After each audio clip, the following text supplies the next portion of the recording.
The Goodyear Cotton Bowl, AT&T Stadium, Arlington, Texas, Friday, December 29th at 8:30 p.m. between the number 5 Ohio State Buckeyes and the number 8 USC Trojans. I think both teams playing in the Goodyear Cotton Bowl Classic have a legitimate claim to be in the college football playoff.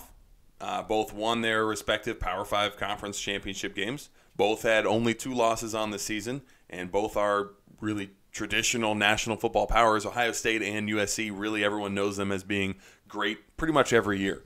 Neither of them made it in this year. A lot of people thought the Buckeyes should have been in the playoff instead of Alabama, but because Alabama is Alabama, they get in and Ohio State gets left behind. Ohio State also got blasted last year in the playoffs whoa. when they were gifted a spot. I'm just saying. Just saying. Hey, whoa. Ohio State, minus their 2 losses this year, were dominant all season long. But when you really go back and look at it, their schedule's kind of weak. There wasn't any great teams on it, save for Wisconsin at the end of the season, which they probably should have beat better than the score was, but they didn't because they missed a couple of big plays. Their best win was a blowout against Michigan State, who is still kind of rebuilding and was surprisingly good this year, so that's not really that surprising. JT Barrett, a lot of preseason Heisman hype, and then played that game against Penn State where they were down, came back to win in the last minute, and had a great fourth quarter against Penn State. 1-point victory. I was so mad. Because John's a Debbie Downer and never picks Ohio State. No, I don't pick Ohio State when I don't think that they're going to win. Continue. Heisman hype came back after that game. And then it went away immediately. 1 week, and then the very next game, he had his worst career game against Iowa and had 4 interceptions. Yep. Very good running backs and runners on the team for Ohio State.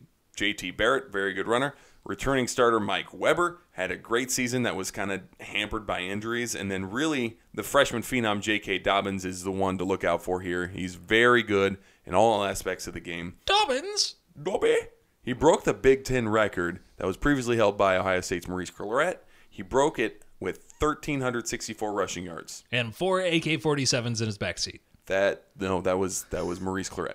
Oh. No, not JK. I thought that's the record you're talking about. Not JK yet. Okay. Passing games really spread out. 9 players have at least 17 receptions for Ohio State. In true Ohio State fashion, really, it's the defense that outshines the offense. The rushman is the front is the front line for the defense. Great unit from front to back. You really can't single out a lot of players on this defense because so many players got to play. 11 are on the field at a time. 20-some players are just great contributors for this defense. So it's hard to single out anyone except for Nick Bosa because of the name Bosa. He's really freaking good. So they're pretty good, one of the best in the country. Going to be hard to get a beat on this defense, but I don't know. I don't know. You took USC in this one, or at least you're talking about USC. If there's anyone to beat Ohio State in this bowl game, it is USC.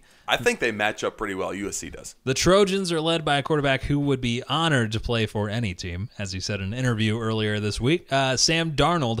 And he's looking for some peace of mind. Darnold, the at-one-time Heisman hopeful, hasn't quite lived up to the hype in some critics' eyes. But when you've got a running back like Ronald Jones, who averaged 6.1 yards per carry and had 18 touchdowns on almost 1,500 yards, you don't need to put up huge numbers. That being said, Darnold threw for 26 touchdowns and 12 interceptions, the high takeaway rate being the scary thing to scouts. He had 2 in each of his first 3 games, but didn't have a multi-interception game after that. Darnold also managed to have the most touchdowns responsible for and most passing yards in the Pac-12. Ohio State's defense turned a corner midway through the season, but will it be enough to hold off Darnold, especially when he's throwing to Deontay Burnett? That's their leading wide receiver. Oh, okay. Yeah. Down tackle Rasheem Green finished the year with 9 sacks and 11 tackles for a loss. He heads up the defensive line for the Trojans and is backed by Cameron Smith at linebacker and Marvell Tell at DB. Name dropping with John Hartley. Yeah, those 3 are the big playmakers on defense, and the Pac-12 took notice, voting them to the first team All-Pac-12. And can we get some love for Hercules Mataafa? Another D lineman that is sure to work the OSU line hard. This is going to be a battle of turnovers, in my opinion. If OSU can get to Darnold quick, they stand a chance, but I don't see it happening. The Rushman can do that. I don't see it happening. USC wins close 34-31. Whoa. Yep. Bold prediction from John Hartley. I think this is a much harder game to predict than what it says. And I'm going to pick Ohio State just because I'm a homer. So that's fine. I'm going to pick Ohio State. I don't go with those, but, it is what it is. The Goodyear Cotton Bowl Classic.